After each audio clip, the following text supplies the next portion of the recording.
आज हम पहले इतिहास की पुस्तक में अध्याय 6 का अध्ययन करेंगे। लेवी के पुत्र गेरशोन, कहात और मरारी।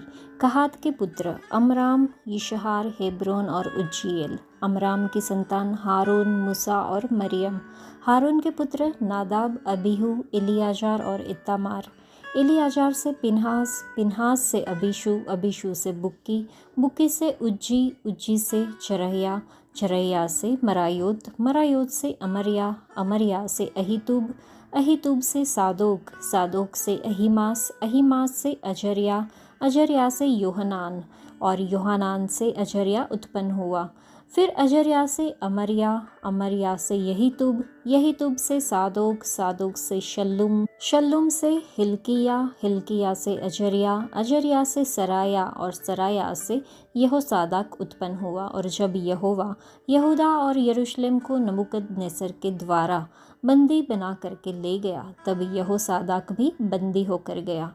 लेवी के पुत्र गेरशोम, कहात और मरारी। और गेरशोम के पुत्रों के नाम ये थे, अर्थात लिब्नी और शिमी। कहात के पुत्र अमराम, यिशहार, हेब्रोन और उज्जीएल।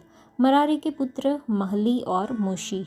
अपने अपने पितरों के घरानों के अनुसार लेवियों के कुल ये हुए, अर्थात गेरशोन का पुत्र लिब्नी हुआ, लिब्नी का यहत, यहत का जिम्मा, जिम्मा का योआह, योहा का इद्दो, इद्दो का झेरह और झेरह का पुत्र यातरे हुआ। फिर कहात का पुत्र अमीनादाब हुआ, अमीनादाब का कोरह, कोरह का अस्सिर, अस्सिर का एलकाना, एलकाना का एबियासाप, एबियासाप का अस्सिर, अस्सिर का तहत, तहत का उरिएल, उरिएल का उज्जिया और उज्जिया का पुत्र शाऊल हुआ। फिर एलकाना के पुत्र अमासे और अहीमोत। एलकाना का पुत्र सोपे, सोपे का नहत, नहत का एलियाब, एलियाब का यरोहाम और यरोहाम का पुत्र एलकाना हुआ। शमूएल के पुत्र उसका जेठा योएल और दूसरा अबिया। फिर मरारी का पुत्र महली, महली का लिब्नी, लिब्नी का शिमी, शिमी का उजा, उजा का शीमा, शीमा का हग्गिया और हग्गिया का पुत्र असाया हुआ। फिर जिनको दाऊद ने संदूक के भवन में रखे जाने के बाद यहोवा के भवन में गाने का अधिकारी ठहरा दिया, वे ये है, जब तक सुलेमान यरूशलेम में यहोवा के भवन को बनवा न चुका, तब तक वे मिलाप वाले तंबू के निवास के सामने गाने के द्वारा सेवा करते थे और इस सेवा में नियम के अनुसार उपस्थित हुआ करते थे। जो अपने अपने पुत्रों समेत उपस्थित हुआ करते थे वे ये है, अर्थात कहातियों में से हेमान गवैया जो योएल का पुत्र था, और योएल शमूएल का, शमूएल एलकाना का, एलकाना यरोहाम का, यरोहाम एलीएल का, एलीएल तोह का, तोह सूप का, सूप एलकाना का, एलकाना महत का, महत अमासे का, अमासे एलकाना का, एलकाना योएल का, योएल अजर्या का, अजर्या सपन्या का, सपन्या तहत का, तहत अस्सिर का, अस्सिर एबियासाप का, एबियासाप कोरह का, कोरह यिशहार का, यिशहार कहात का, कहात लेवी का और लेवी इस्राएल का पुत्र था। और उसका भाई असाप जो उसके दाहिने खड़ा हुआ करता था, वह बेरेक्या का पुत्र था और बेरेक्या शीमा का, शीमा मिकाएल का, मिकाएल बासेयाह का, बासेयाह मल्किया का, मल्किया एतनी का, एतनी जेरह का, जेरह अदायाह का, अदाया एतान का, एतान जिम्मा का, जिम्मा शिमी का, शिमी यहत का, यहत गेरशोम का, गेरशोम लेवी का पुत्र था। बाई और उनके भाई मरारी खड़े होते थे, अर्थात एताव जो किशी का पुत्र था और किशी अब्दी का, अब्दी मल्लुक का, मल्लुक हशब्या का, हशब्या अमस्या का, अमस्या हिल्किया का, हिल्किया अमसी का, अमसी बानी का, बानी शेमेर का, शेमेर महली का, महली मूशी का, मूशी मरारी का और मराली लेवी का पुत्र था। और इनके भाई जो लेवीय थे वे परमेश्वर के भवन के निवास की सब प्रकार की सेवा के लिए अर्पण किए हुए थे। परंतु हारून और उसके पुत्र होम बलि की वेदी और धूप की वेदी दोनों पर बलिदान चढ़ाते और परम पवित्र स्थान का सब काम करते और इस्राएलियों के लिए प्रायश्चित करते थे, जैसे कि परमेश्वर के दास मूसा ने आज्ञाएं दी थी। हारून के वंश में ये हुए, अर्थात उसका पुत्र एलियाजार हुआ, और इलियाजर का पिनहास, पिनहास का अबीशू, अबीशू का बुक्की, बुक्की का उज्जी, उज्जी का जरैया, जरैया का मरायोत, मरायोत का अमर्या, अमर्या का अहीतुब, अहीतुब का सादोक और सादोक का अहीमास पुत्र हुआ। उनके भागों में उनकी छावनियों के अनुसार उनकी बस्तियां ये है, अर्थात कहात के कुलों में से पहली चिट्ठी जो हारून की संतान के नाम पर निकली, अर्थात चारों ओर के चरागाहों समेत यहूदा देश का हेब्रोन उन्हें मिला, परंतु उस नगर के खेत और गांव यपुन्ने के पुत्र कालेब को दिए गए। हारून की संतान को शरण नगर हेब्रोन और चरागाहों समेत लिब्ना और यतीर और अपने अपने चरागाहों समेत इश्तमो, अपने अपने चरागाहों समेत हिलेन और दबीर, आशान और बेतशेमेश और बिन्यामिन के गोत्र में से अपने अपने चरागाहों समेत गेबा, अल्लेमेत और अनातोत दिए गए। उनके घरानों के सब नगर 13 थे। तब शेष कहातियों के गोत्र के कुल अर्थात मनश्शे के आधे गोत्र में से चिट्ठी डालकर 10 नगर दिए गए। गिरशोमियों के कुलों के अनुसार उन्हें इस्साकार, आशेर और नप्ताली के गोत्र और बाशान में रहने वाले मनश्शे के गोत्र में से 13 नगर मिले। मरारियों के कुलों के अनुसार उन्हें रूबेन, गाद और जबूलून के गोत्रों में से चिट्ठी डालकर 12 नगर दिए गए। अतः इस्राएलियों ने लेवियों को ये नगर चरागाहों समेत दिए। उन्होंने यहूदियों, शिमोनियों और बिन्यामीनियों के गोत्रों में से वे नगर दिए जिनके नाम ऊपर दिए गए हैं। कहातियों के कई कुलों को उनके भाग के नगर एप्रेम के गोत्र में से मिले। अतः उनको अपने अपने चरागाहों समेत एप्रेम के पहाड़ी देश का शकेम जो शरण नगर था, फिर गेजेर, योकमाम, बेथोरोन, अय्यालोन और गत्रिमोन और मनश्शे के आधे गोत्र में से अपने अपने चरागाहों समेत आनेर और बिलाम शेष कहातियों के कुल को मिले। फिर गिरशमियों को मनश्शे के आधे गोत्र के कुल में से तो अपने अपने चरागाहों समेत बाशान का गोलान और अश्तारोत और इस्साकार के गोत्र में से अपने अपने चरागाहों समेत केदेश, दाबरात, रामोत और आनेम और आशेर के गोत्र में से अपने अपने चरागाहों समेत माशाल, अबनोल, हुकोक और रहोब और नप्ताली के गोत्र में से अपने अपने चरागाहों समेत गलील का केदेश, हम्मोन और किरियातेम मिले। फिर शेष लेवियों अर्थात मरारियों को जबूलून के गोत्र में से तो अपने अपने चरागाहों समेत शिमोन और ताबोर और यरीहो के पास की यरदन नदी के पूर्व और रुबेन गोत्र में से तो अपने अपने चरागाहों समेत जंगल का पेसेर, यहसा, कदेमोत और मेपाता और गाद के गोत्र में से अपने अपने चरागाहों समेत गिलाद का रामोत, महनेम, हेशोबोन और याजेर दिए गए। इस अध्याय को पढ़ने के बाद हम समझ सकते हैं कि पवित्र संदूक को एक स्थान पर स्थापित करने के बाद यहोवा के मंदिर में भजन गाने के लिए गायकों को नियुक्त किया गया। जब तक सुलेमान ने यरूशलेम में यहोवा का मंदिर नहीं बनाया, वे गायन करते हुए सभा मंडप के तंबू के सामने सेवा करते थे। उनकी वंशावली का उल्लेख इस अध्याय में किया गया है। संगीत सच्ची उपासना की ओर ले जाता है और ये सुसमाचार प्रचार करने जितना ही महत्वपूर्ण है।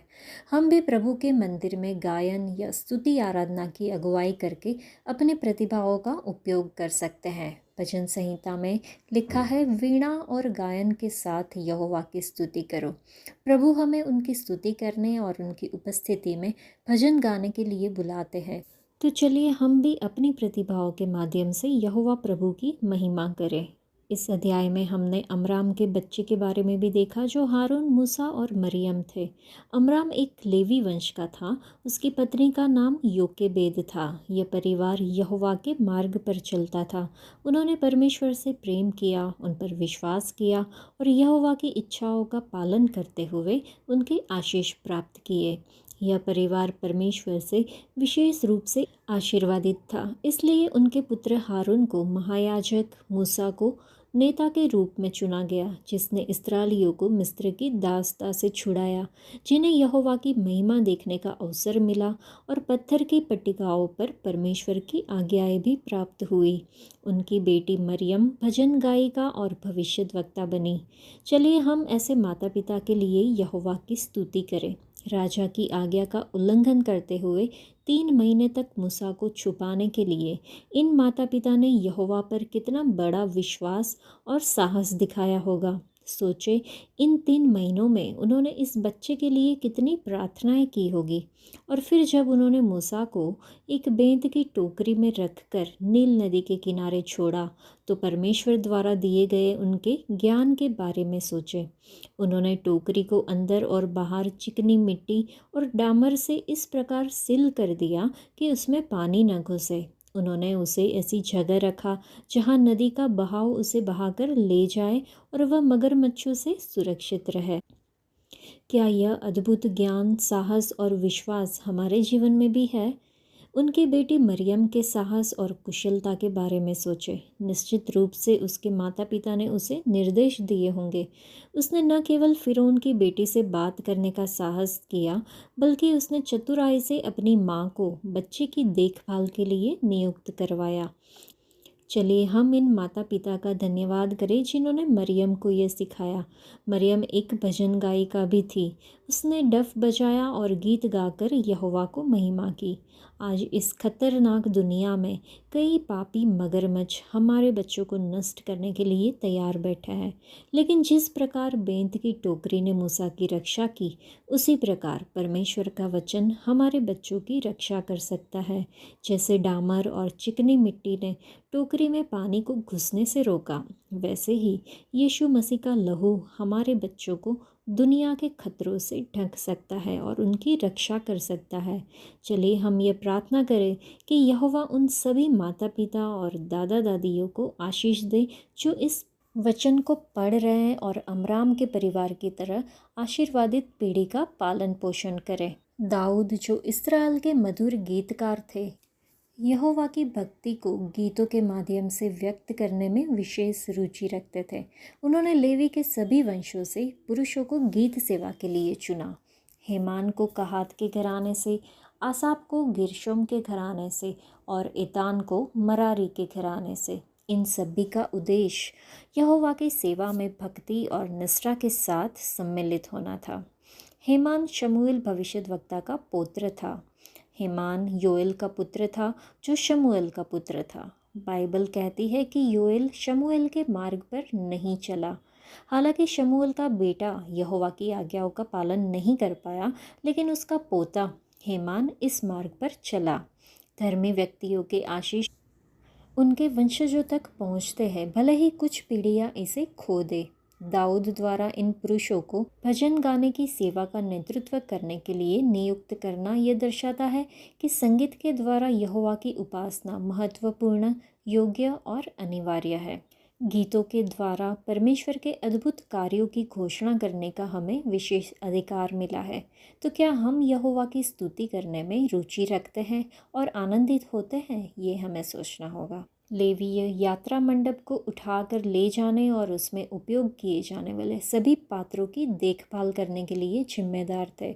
जब यहोवा के यात्रा मंडप को जंगल में ले जाया जाता, तब तंबू को खोलने और स्थापित करने का कार्य लेवियों का होता था। वे यहोवा के बारे में लोगों को सिखाने की जिम्मेदारी भी निभाते थे। दाऊद के शासनकाल में लेवियों की संख्या में काफ़ी वृद्धि हुई। यहोवा की आज्ञा के अनुसार उनमें से कुछ को यहोवा की महिमा के लिए संगीत सेवा का कार्य सौंपा गया। दाऊद राजा ने सुंदर भजन लिखे जिन्हें आसाफ और हेमान ने यहोवा के मंदिर में संगीत वाद्य यंत्रों के साथ गाया। यह तब तक चलता रहा जब तक यहोवा का पवित्र मंदिर सुलेमान राजा द्वारा निर्मित नहीं हुआ और यहोवा का करार संदूक यरूशलेम के दाऊद नगर में स्थापित किया गया। परमेश्वर ने लेवी कुलों को अलग अलग तरीक़ों से अपनी सेवा के लिए उपयोग किया। यहोवा की महिमा के लिए किया गया कोई भी काम उनकी दृष्टि में छोटा नहीं होता। तो हम भी अपनी सरलता और समर्पण के साथ यहोवा का आदर करें, भले ही हमारा कार्य पर्दे के पीछे ही क्यों ना हो, जहाँ कोई और ध्यान नहीं देता। यहोवा देखते हैं और हमें आशीष देते हैं। आज के लिए इतना ही। परमेश्वर आप सबको आशीष दे। धन्यवाद।